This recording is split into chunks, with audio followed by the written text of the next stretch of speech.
Hey guys, it's Nurse Gwenny. We are right in the middle of trauma season, so let's review some things that we need to know for blood administration.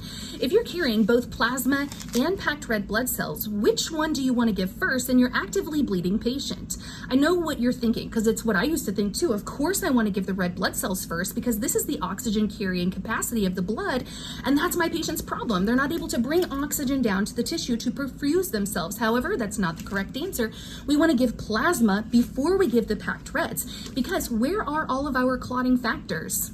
You got it. They're all in the plasma with the exception of platelets. So if we lead with plasma, number one, that's going to expand our volume, but it's also going to help our patients to stop bleeding. So then when I chase that with some packed red blood cells, now I can hang on to the oxygen carrying capacity of my blood that I have given them. Now, in addition, when you are resuscitating your patients with blood products, you need to remember to give your calcium. So why is that? Well, I keep these from clotting while they're in the bag with something called calcium citrate. And we know that that binds up all the ionized calcium to keep that blood from clotting. So we're not giving our patient one giant blood clot, we're giving them a whole unit of blood products. Well, when we give that to our patients, that citrate wants to gobble up all of the calcium that's in our patient's vasculature, and that's going to prevent our patients from being able to form clots to stop their own bleeding. So if you give them an amp of calcium chloride or 2 amps of calcium glucate, remember you need a big old line to give the chloride over gluconate. That is going to help bind up all that citrate so our patients can use their own calcium